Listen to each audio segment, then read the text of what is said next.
এখন ফলের মৌসুম চলছে আর এই সিজনে যারা কাঁঠাল পছন্দ করে তারা কিন্তু কাঁঠালের বিচিটাও অনেক বেশি পছন্দ করে। আসসালামু আলাইকুম। আজকে আমি সহজভাবে কাঁঠালের বিচির রেসিপিটা দেখিয়ে দেব। আগের দিনে আমি এগুলো খোসা ছাড়িয়ে রেখেছিলাম, ফ্রিজে রেখেছিলাম, সময়ের অভাবে ভর্তাটা করতে পারিনি, তাই কিছু কিছু দাগ হয়ে গিয়েছিল, সেগুলো আমি ফেলে দিলাম। ফ্রাই প্যানে পর্যাপ্ত পানি দিয়ে আমি এটা ভালো করে সিদ্ধ করে নেব। সিদ্ধ হয়েছে কিনা অবশ্যই এটা দেখে নিতে হবে। অনেক বিচি আছে যেগুলো খুব সহজে সিদ্ধ হতে চায় না, অনেক বেশি সময় লাগে। সেইগুলো আপনি নামানোর পরে যদি দেখেন যে সেগুলো ভর্তা করতে অসুবিধা হচ্ছে, তাহলে সেগুলো ফেলে দেওয়াই ভালো। এভাবে পানিটা শুকিয়ে নিয়েছি আর ফ্রাই প্যানটা নামিয়ে রেখে অন্যদিকে আরেকটা ফ্রাই প্যান বসিয়ে দিয়ে সর্ষের তেল দিলাম, শুকনো মরিচটা কিছুক্ষণ ভেজে নিয়ে আবার এর মধ্যে কাঁচামরিচ আর কয়েকটা রসুনের কোয়া দিয়ে দেব। এরপর এগুলো ভালো করে ভেজে নেব। রসুনের কোয়া আর কাঁচামরিচটা খুব সহজেই ভাজা হয়ে যাবে, কিন্তু শুকনো মরিচটা একটু মচমচে হতে সময় লাগবে। আর এটা মচমচে না করতে পারলে আপনি হাতের সাহায্যে ভালো করে মিক্সড করতে পারবেন না, বা যে কোনো সাহায্যে যদি মচমচে হয় তাহলে খুব সহজে মিক্সড হয়ে যাবে। তাই আমি আগে কাঁচামরিচ আর রসুনের কোয়াগুলো তুলে রাখছি। এরপর শুকনো মরিচটা আরও কিছুক্ষণ কিন্তু ভেজে নেব। আপনাদের মধ্যে পছন্দ করে না এই ভর্তা এরকম কেউ কি আছেন? আমার কাছে মনে হয়েছে এরকম খুব কম পাওয়া যাবে যারা এই ভর্তা পছন্দ করে না। এখন পেঁয়াজগুলো আমি কিছুক্ষণ টেলে নেব, একটু ভালো করেই ভেজে নেব, হালকা নয়, একটু ভালো করেই ভেজে নেব। যদি আপনি একদম বেরেস্তার মতো করতে চান তাহলে তো আরও বেশি ভালো হবে।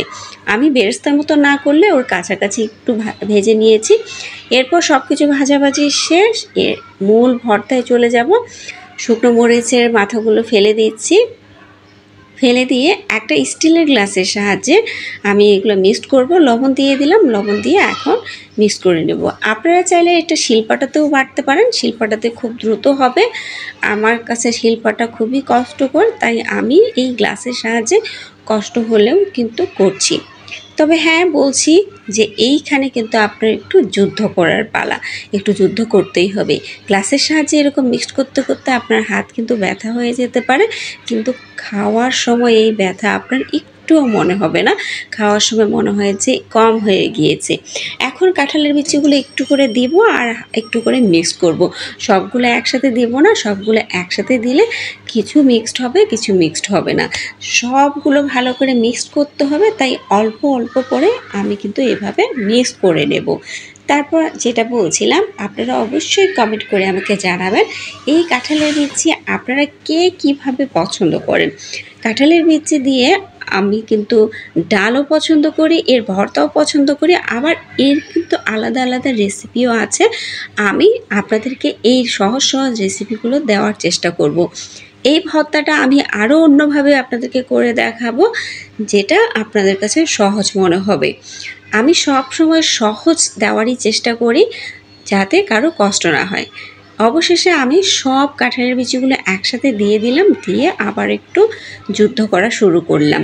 আসলে এটা একটা যুদ্ধের কাজ। এরকম গ্লাসের সাহায্যে হাতটা লেগে যাবে, একটু কষ্টও হবে, তবুও এই কষ্টটা করি শুধু একটু মুখের স্বাদের জন্য। মুখের স্বাদটা যাতে ভালো থাকে, খাওয়ার সময় একটু তৃপ্তি করে খাওয়া যায়, তাই একটু কষ্ট তো করাই যায়।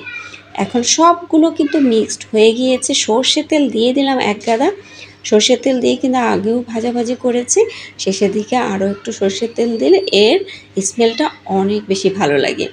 এখন হাতের সাহায্যে ভালো করে মিক্স করে নেওয়ার পালা। অনেকটা ভর্তা হয়ে গিয়েছে, মিক্স করতে একটু অসুবিধাই হচ্ছিল, কিন্তু খাওয়ার সময় দেখবেন যে ভর্তাটা কিন্তু কম হয়ে গিয়েছে। বাসায় যারা যারা আছে সবাই মিলে এই ভর্তাটা খাই। আমাদের বাসায় ভর্তা হলে আমরা কেউ কাউকে ছেড়ে খাই না। ভর্তা হচ্ছে খুবই লোভনীয়। মাছ মাংসর দরকার নেই, কিন্তু ভর্তা সবাইকে দিয়ে খেতেই হবে, না হলে খাওয়ার তৃপ্তিটা কিন্তু পাওয়া যায় না। এখন খুব সুন্দর করে মিক্স করে নেওয়ার পালা। এতক্ষণ পর্যন্ত যারা আমার ভিডিওটা দেখেছেন অসংখ্য ধন্যবাদ। অবশ্যই আমার ভিডিওতে একটা লাইক, একটা কমেন্ট করবেন। যদি আমার চ্যানেলে নতুন হয়ে থাকেন তাহলে তো একটা সাবস্ক্রাইব করা যেতেই পারে। অবশেষে আমি একটু লবণ দেখে নিচ্ছিলাম, লবণটা ঠিকঠাক আছে কিনা। লবণ একটু কম মনে হয়েছে, তাই আরও একটু লবণ দিয়ে কিন্তু মিক্স করে নিচ্ছি।